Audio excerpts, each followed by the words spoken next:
Hey guys, I wanted to do a video today on some of the tools that I use. I've been doing some of these videos, but I want to do more of them. And I thought today I would do something on cold water because in the pool today, right here, it was raining. It like stopped raining like recently. So it's been like downpour.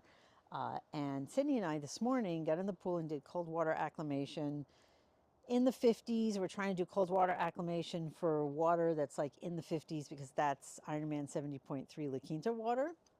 And so we were in the pool and I was thinking I really should do some videos on cold water swimming and preparing yourself for a cold water race and things like that. And the very first thing I want to talk about on the tools that I use are earplugs. So these are the earplugs that I use. Now, first I want to tell you a little bit about why using earplugs during swim when it's cold water is really helpful. Apparently, I don't know all the science, you can look it up, but apparently we have a lot of nerves inside of our ears. And those nerves can easily, deal with temperature. So inside, the ears are a lot of nerve endings. And when you get it cold, like you're in cold water, you're submerged in cold water, and the cold water gets into your ear, it sends a signal to the rest of your body that you're cold. It takes much longer to warm up if your inner ear is cold. So it basically keeps your core warmer if your inner ear is protected from the cold. So that's, number one. You'll actually be warmer, which is weird, if you're using earplugs in cold water, which you should be using earplugs for safety anyway when you're swimming in the pool and things like that. I am constantly like surprised at how many people don't use earplugs. I think probably because the old school earplugs were like really annoying and not very good. And now these days we have really good ones that you can hardly feel and are very easy to use. So the other thing is, when you're in cold water, it's easy to get dizzy and disoriented. It's because of the cold inside of your inner ear. So you will stop that from happening if you're using earplugs. So these are very easy to use, simple little earplugs. There's a right and a left, and I just put them back into this little, wow, it was raining and now it's like I got the sun coming down on me. Put it back into its little container. This is, you can get them on Amazon, you can get them at swim stores and things like that. This is what it looks like. No, you don't need to look like a Barbie in order to wear these. Yes, these are kid sizes because I have small ears. It comes in all different sizes. I want to say this is really one of the most popular ones that swim team kids use.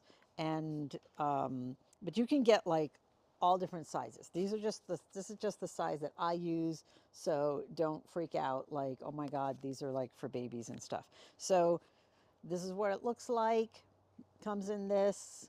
I have lots of extras around because I think it's really important. I'm just going to put this down to have a bunch just in case.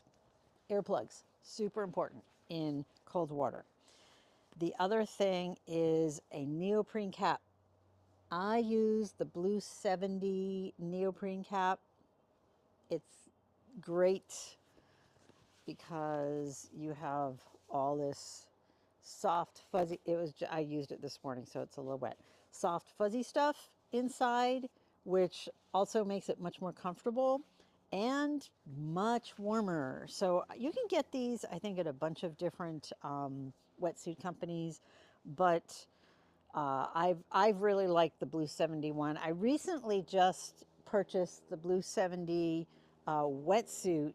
That is the thermal wetsuit that also has this lining inside, and I've worn it like a couple of times in cold water acclimation, and it's just like crazy awesome, like just completely different. So anyway, we've got earplugs which keep your inner ear from getting cold, which actually ends up helping the rest of your body to stay warmer, and a neoprene cap, which you can get from a bunch of different wetsuit companies, but I just happen to like this one. Some people, I just want to talk about the neoprene cap for a second. Oops, dropped my stuff.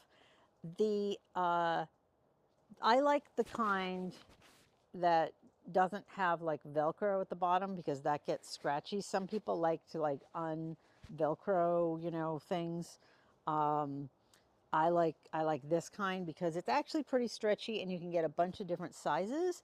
So you know, I'll show you later like how I use it, like what I put on first and what cap I put on the top and things like that.